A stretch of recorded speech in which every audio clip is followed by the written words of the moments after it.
continue our series on building strong families. And we saw in the last message, had a look at Genesis chapter 1. We wanted to find out what God designed for marriage was, for man and woman. How He made us equal, He made us different, He made us to complete one another, reflect God's kind of love, self-giving, selfless love, enjoy unity with one another. That's what He created for, and God says, very good. But today in our marriages, it's not so good. But we can correct ourselves because God is in the healing restoration process. So that's the purpose of this series, to help good marriages be even better and not so good marriages to become good. So may the Lord help us.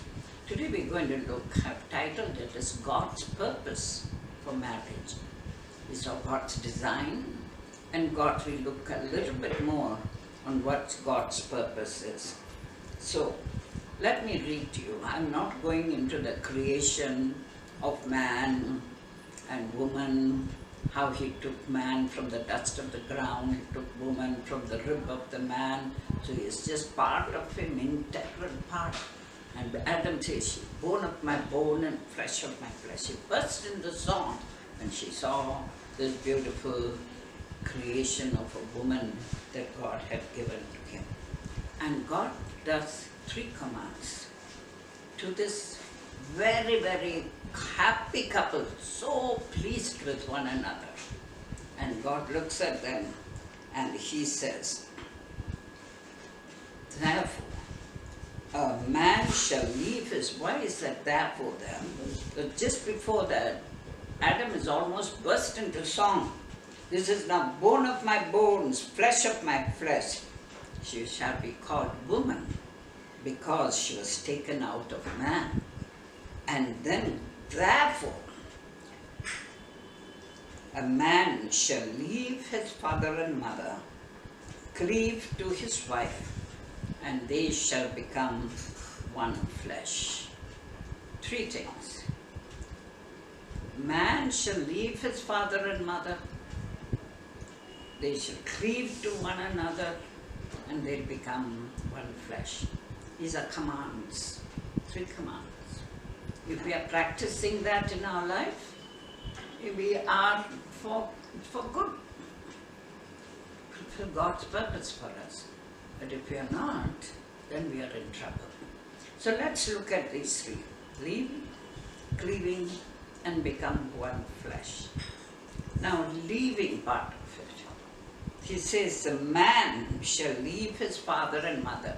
It doesn't mean the woman should not leave her father and mother. It also includes, when we say man, it includes the woman also.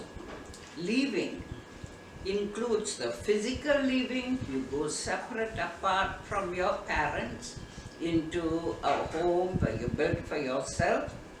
And it's emotional leaving. You honor them.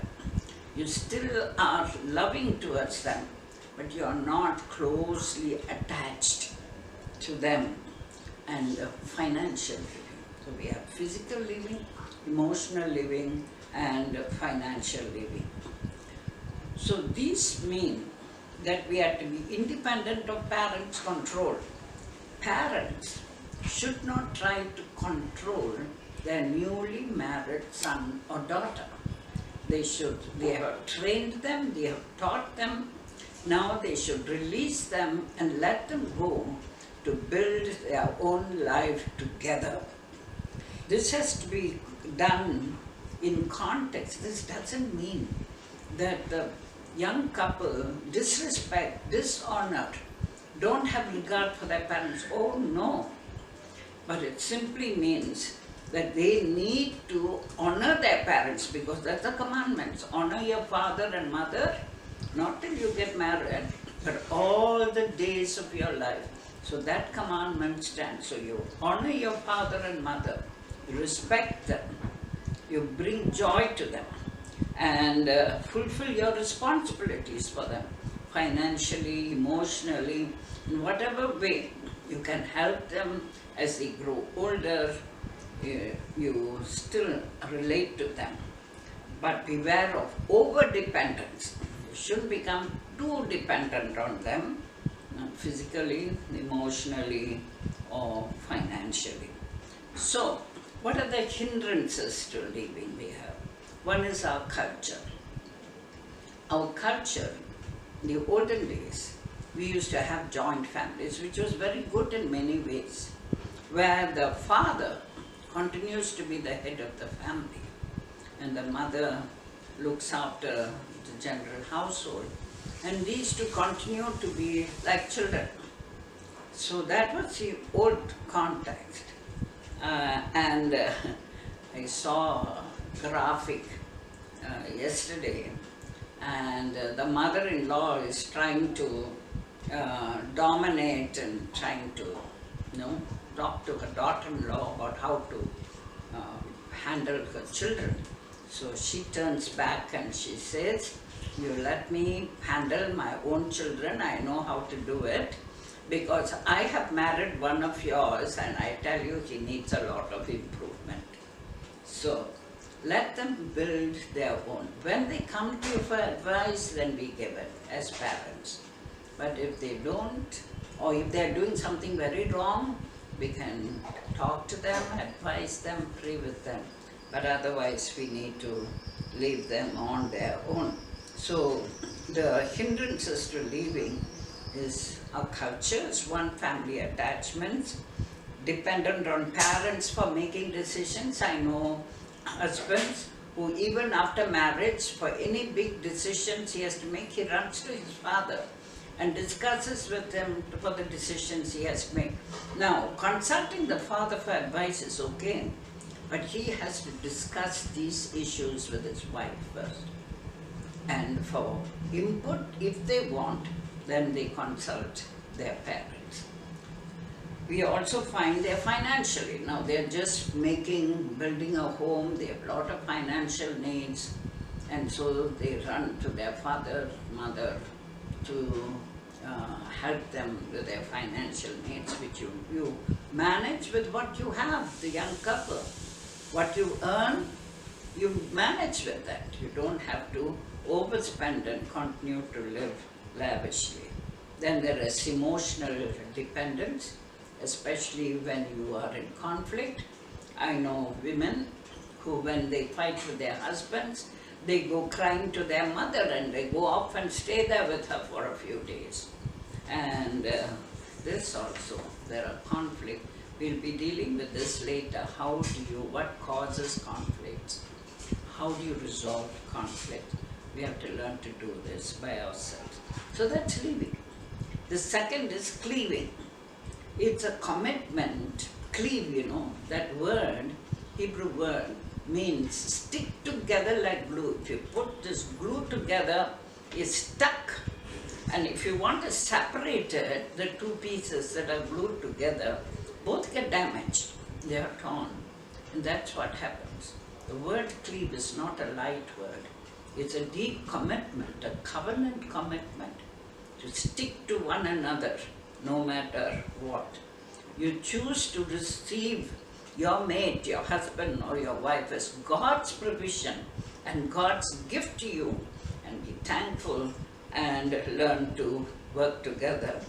Acceptance of the mate is not based on performance or appearance.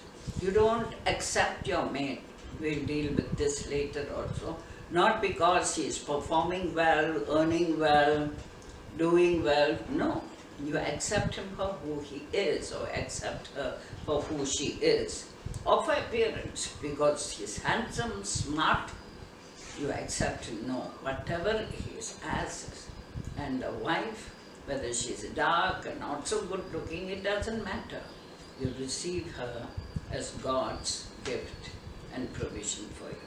Now, what are the hindrances of cleaving? There are a lot of hindrances for cleaving. The sticking together for life.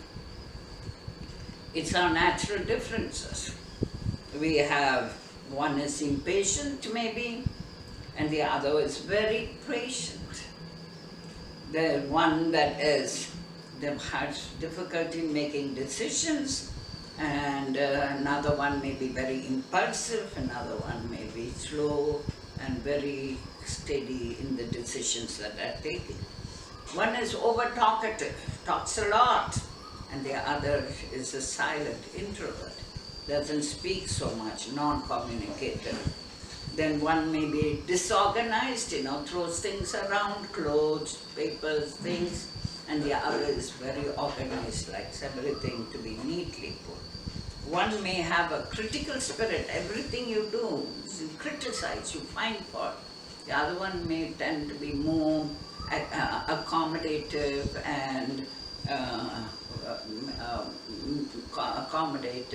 and also appreciative. One may be demanding. This is my demand. Another may be lenient. So these differences in our temperaments may also cause difference in getting together. We are not alike.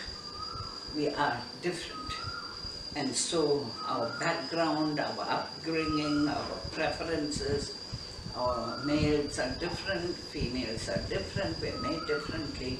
All this prevents us from cleaving to one another. But by God's grace, we are different, but we are supposed to complete one another. Our differences makes us more exciting and more complete and more fulfilling.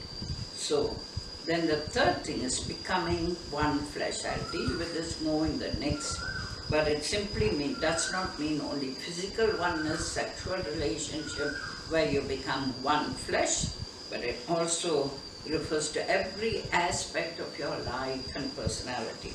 Your mental, what you think, what you decide, how you feel, everything. In spirit and in soul, body, your God. It's a beautiful relationship God has designed, and we need to follow, leaving, cleaving, and becoming one flesh. May the Lord help us in these days when more things are there to tear us apart.